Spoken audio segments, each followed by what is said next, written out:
Sejam bem-vindos a mais uma leitura diária. A passagem de hoje se encontra no livro de 2 Samuel, do capítulo 7 ao capítulo 9. A mensagem de Natã para Davi. O rei Davi conseguiu controlar completamente o seu reino, e o Senhor Deus o livrou de todos os seus inimigos. Um dia, Davi disse ao profeta Natã: "Veja só, aqui estou eu, morando numa casa revestida de madeira de cedro, enquanto a Arca da Aliança está guardada numa barraca." Natã respondeu: "Faça tudo o que quiser, porque o Senhor Deus está com você." Mas naquela noite, o Senhor disse a Natã: "Vá e diga ao meu servo Davi que eu mandei dizer o seguinte: não é você a pessoa que deve construir um templo para eu morar nele. Desde que tirei do Egito o povo de Israel e até hoje, eu não tenho morado em nenhum templo. Tenho viajado morando numa barraca. Em todas as minhas viagens com o povo de Israel, nunca perguntei aos líderes que escolhi por que razão eles não construíram para mim um templo revestido de cedro. Portanto, diga ao meu servo Davi que eu, o Senhor Todo-Poderoso, digo o seguinte: eu tirei você do trabalho de cuidar de ovelhas nos campos, para que governasse o meu povo de Israel. E estive com você em todos os lugares por onde tem ido, e conforme você foi avançando, eu defendi de todos os seus inimigos. Eu farei com que você seja famoso, tão famoso quanto os maiores líderes do mundo. Escolhi um lugar para o meu povo de Israel, e o fiz morar ali, onde eles viverão em paz. Desde que entraram nesta terra, eles têm sido atacados por povos violentos, mas isso não acontecerá mais. Eu prometo que livrarei você de todos os seus inimigos e que lhe darei descendentes. E quando você morrer e for sepultado ao lado dos seus antepassados, eu colocarei um dos seus filhos como rei e tornarei forte o reino dele. Será ele quem construirá um templo para mim, e eu farei com que os seus descendentes governem para sempre. Eu serei o pai dele e ele será meu filho.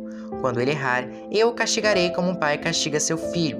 Porém, não retirarei dele o meu amor, como fiz com Saul, para que você pudesse ser rei. Você sempre terá descendentes, e eu farei com que o seu reino dure para sempre, e a sua descendência real nunca terminará." E Natã contou a Davi tudo o que Deus lhe havia revelado. A oração de agradecimento de Davi. O rei Davi entrou na barraca, sentou-se e orou assim: "Ó Senhor meu Deus, eu não mereço tudo o que fizeste por mim no passado, e a minha família também não merece. E como se as bênçãos do passado ainda fossem poucas, agora estás fazendo promessas a respeito dos meus descendentes no futuro. E deixaste um homem ver isso, ó Senhor meu Deus. O que mais posso te dizer? Tu me conheces, pois sou teu servo. Era o teu desejo e propósito fazer isso, e tu me deixaste saber de todas essas grandes coisas. Como és grande, ó Senhor nosso Deus, não há ninguém igual a ti. Como temos ouvido dizer, somente tu és Deus, não existe outro. Não há nenhuma outra nação na terra como o teu povo de Israel, que libertaste para ser o teu próprio povo. Tu te tornaste famoso e fizeste grandes e maravilhosas coisas por eles. Tu libertaste o teu povo do Egito e expulsaste as outras nações e os seus deuses, conforme o teu povo ia avançando. Ó Senhor, tu fizeste com que o teu povo de Israel fosse teu para sempre, e te tornaste o seu Deus. E agora, ó Senhor nosso Deus, confirma a promessa que fizeste a meu respeito e a respeito da minha família, e cumpre o que disseste que ia acontecer. A tua fama será grande, e para sempre as pessoas dirão: o Senhor Todo-Poderoso é o Deus de Israel. E tu farás com que sempre haja reis entre os meus descendentes. Senhor Todo-Poderoso, Deus de Israel, eu tenho coragem para te fazer esta oração, porque revelaste a mim, teu servo, que farás com que os meus descendentes sejam reis. E mais, tu, ó Senhor, me fizeste essa maravilhosa promessa, e as tuas promessas sempre se cumprem, porque tu és Deus. Eu te peço agora que abençoes os meus descendentes, para que eles continuem a ter sempre a tua proteção. Tu, ó Senhor meu Deus, prometeste isso, que a tua bênção esteja com os meus descendentes para sempre." Capítulo 8. Diversas vitórias de Davi. Algum tempo depois, Davi atacou os filisteus, derrotou-os e acabou com o poder deles naquela região.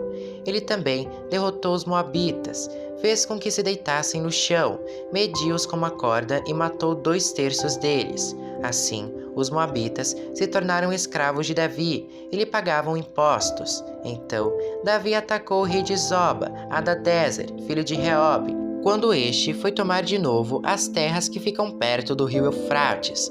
Davi prendeu 1.700 cavaleiros de Hadadezer e 20.000 dos seus soldados de infantaria. Também aleijou os cavalos que puxavam os carros, deixando cavalos somente para 100 carros. Os sírios de Damasco foram socorrer Hadadezer, e Davi matou 22.000 deles. Em seguida, colocou acampamentos militares na terra deles. Davi os dominou, e eles lhe pagavam impostos. O Senhor Deus fez com que Davi fosse vitorioso em todos os lugares aonde ia. Davi tomou dos oficiais de Hadadezer os escudos de ouro que eles usavam e os levou para Jerusalém. Também levou uma grande quantidade de bronze das cidades de Betá e Berotai, que eram governadas por Hadadezer. O rei Toi da cidade de Amate soube que Davi tinha derrotado todo o exército de Hadadezer. Então enviou o seu filho Jorão para cumprimentar Davi e para lhe dar parabéns por ter vencido Hadadezer. Acontece que Toi havia lutado muitas vezes contra Hadadezer. Jorão levou para Davi objetos feitos de prata, de ouro e de bronze, e o rei Davi os separou para serem usados na adoração ao Senhor, juntamente com a prata e o ouro que havia tomado dos povos que havia conquistado, isto é, os Edomitas, os Moabitas, os Amonitas, os Filisteus e os Amalequitas, e fez a mesma coisa com parte do que havia tirado de Hadadezer. Davi se tornou ainda mais famoso quando voltou depois de ter matado 18.000 edomitas no Vale do Sal. Ele colocou acampamentos militares em todo o país de Edom e dominou o povo dali. O Senhor Deus fez com que Davi fosse vitorioso em todos os lugares aonde ia. Davi governou todo o povo de Israel e fez com que eles fossem sempre tratados com igualdade e justiça. Joabe, cuja mãe era Zeruia, comandava o seu exército. Josafá, filho de Ailude, era o conselheiro do rei. Zadok, filho de Aitube, e Aimeleque, filho de Abiatar, eram sacerdotes. Seraías era o escrivão. Benaías, filho de Joiada, era o chefe dos Queretitas e dos Peletitas, e os filhos de Davi eram sacerdotes. Capítulo 9. Davi e Mefibosete. Certo dia, Davi perguntou: será que alguma pessoa da família de Saul ainda está viva? Se está, eu quero fazer alguma coisa boa para essa pessoa, por causa de Jonatas. Havia um empregado chamado Ziba da família de Saul. Alguém lhe disse que fosse falar com o rei Davi. Você é Ziba? Perguntou o rei. Sim, sou eu mesmo. Às suas ordens, respondeu ele. E o rei lhe perguntou: ainda existe alguém da família de Saul para que eu possa fazer alguma coisa boa, como prometi a Deus? Ziba respondeu: sim, existe um filho de Jonatas. Ele é aleijado dos 2 pés. Onde está ele? Perguntou o rei. Na casa de Maquir, filho de Amiel, na cidade de Lodebar, respondeu Ziba. Então o rei Davi mandou buscá-lo. Quando Mefibosete, filho de Jonatas e neto de Saul, chegou, ele ajoelhou-se e encostou o rosto no chão diante de Davi, em sinal de respeito. Davi disse: Mefibosete. Às suas ordens, senhor, respondeu ele. Não fique com medo, disse Davi. Eu serei bondoso com você por causa de Jonatas, o seu pai.